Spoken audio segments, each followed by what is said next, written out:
आज एक नया टॉपिक के बारे में बात करेंगे। टॉपिक नया नहीं है, वही पुराना चीज़ है, लेकिन क्या होता है कि प्रॉब्लम कहीं से भी आ सकता है। जैसे देखिए, मैं एक सीपीयू को अभी रिवॉल्व किया। रिवॉल्व करने के बाद में मैं अभी उसका मिडिल में लगा के फिर उसको मैं चेक करके आप लोग को दिखाता हूँ। फिर उसके बाद आप लोग को पता चलेगा कि मैं किस चीज़ के बारे में बता रहा हूँ। मेरा चैनल में जो भी वीडियो में दिखाता हूँ उसमें ज़्यादा कोटिंग हुआ, एडिटिंग हुआ, ये सब में मैं डिपेंड नहीं करता हूँ। तो इसलिए इसमें भी मैं जो ज़रूरी चीज़ है मैं आप लोग को दिखा रहा हूँ। देखिए, मैं सीपीयू तो रिवॉल्व कर दिया। रिवॉल्व करके जब मैं कनेक्ट किया तो अभी इसका डिस्प्ले फूटा हुआ है, तो हम लोग ऊपर से डिस्प्ले लगाएंगे। तो पहले यूएसबी बूस्टर पे उसका रीडिंग देख लेते हैं। एम्पियर का चार्जिंग एम्पियर जो है, हाँ एम्पियर जो है चालू हो गया है।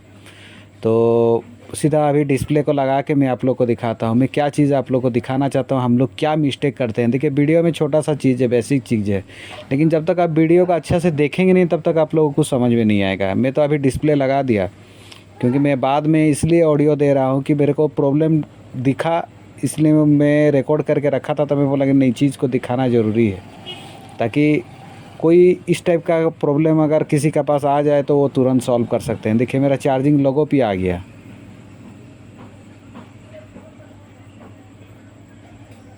देखिए, वहाँ नीचे में डायरेक्ट फिर आ गया कि phone temperature too low. Phone temperature, battery temperature नहीं, phone temperature too low, charging stop.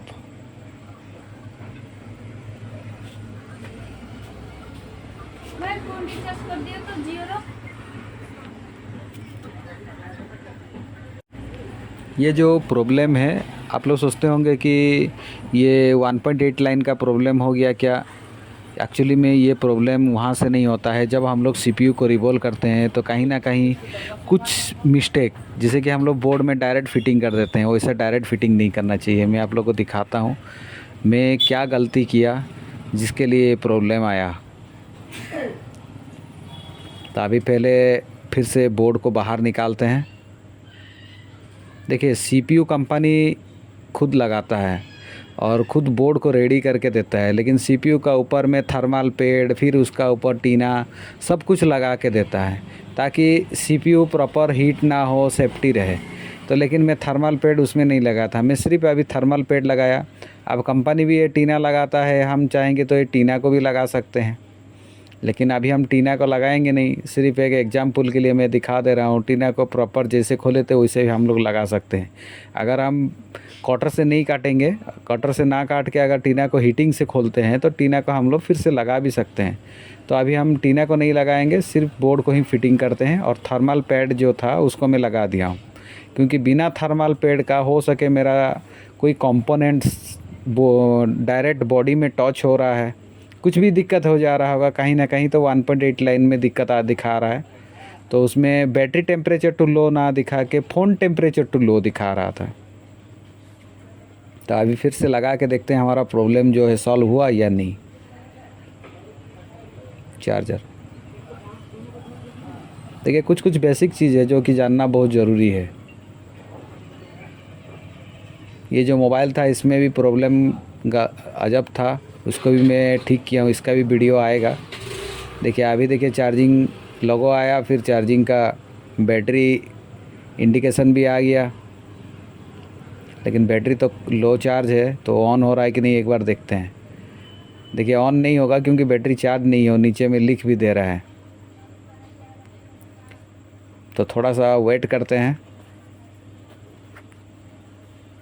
इतना जल्दी तो बैटरी चार्ज नहीं होगा, कम से कम 1 या 2% होने के बाद ही फ़ोन ऑन होता है। 1% होने के बाद ही फ़ोन ऑन होता है। नहीं, अभी भी नहीं आएगा, थोड़ा वेट कर लेते हैं। देखिए, ये सब प्रॉब्लम जो है छोटा छोटा बेसिक चीज़ से ही निकल जाता है। और हम लोग क्या करते हैं, इस प्रॉब्लम के लिए सीधा जो हमारा डिवाइडेड सर्किट है उसको देखते हैं। देखिए, अभी फ़ोन ऑन हो गया, और ऑन होने के बाद आपको दिखाता हूँ वो प्रॉब्लम। देखिए, अभी और नहीं दिखा रहा है, फ़ोन ऑन हो गया। आपको पूरा ऑन करके मैं दिखाऊंगा, और वही बोर्ड है कि नहीं वो भी दिखाऊंगा। क्लियर होना ज़रूरी है। हाँ, तो मेन टॉपिक पे चलते हैं। 1.8 का भी बात किया था। तो एक्चुअली में क्या होता है, हमारा ये जो temperature too low, temperature too high का मतलब हम लोग सोचते हैं only for divided circuit. Divided circuit में प्रॉब्लम होगा, रजिस्टर भी हो सकता है। ये देखिए चार्जिंग एम्पियर भी पूरा परफेक्ट ले रहा है अभी।